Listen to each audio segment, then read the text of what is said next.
Head injuries. If someone's hit their head and had a severe head injury, what you're worrying about is internal damage.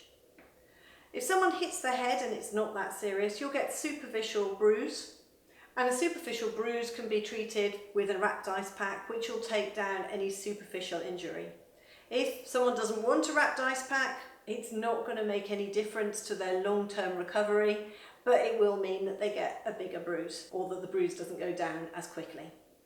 So what you're concerned about with head injuries is whether or not there could have been any damage to the inside. What happens if somebody hits their head is that the brain bounces backwards and forwards inside the head, and that can rupture blood vessels and it can cause swelling. If the brain is swelling inside a box, the box being your skull, what happens is it pushes other bits of brain and pushes against your spinal cord. And that's when you start having serious problems. Now, putting it into context, serious injuries or serious repercussions from a head injury are rare. So the majority of people will hit their head and they will go on to make a full recovery, even if they've been knocked out. It's always sensible to be cautious and get them seen by a medical professional, but the majority of the time, they will go on to make a full recovery. However, it's really important to look out for signs that might suggest that some sort of swelling is going on in the brain or some sort of damage has happened.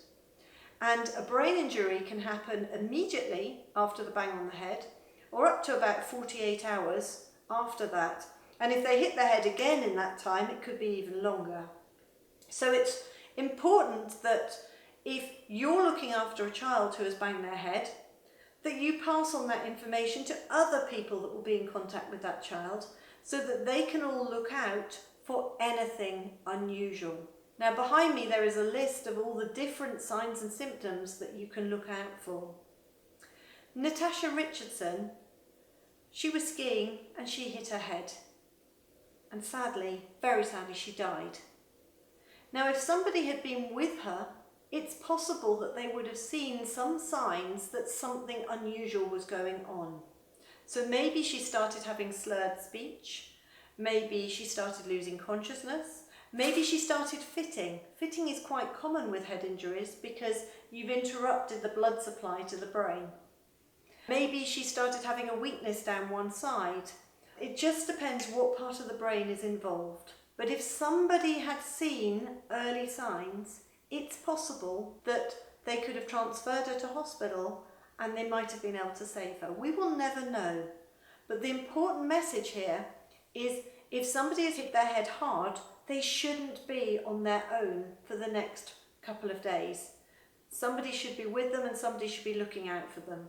And with children in particular, it's really important that everyone involved in their care is aware and is looking out for anything unusual. Now, if they're sick following a head injury, that's not unusual. If they're sick more than once, then you should get them checked out.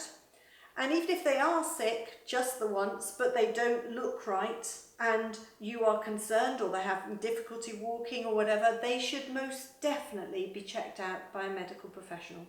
It's always better to be safe than sorry, but the majority of times, someone with a head injury will go on to make a full recovery.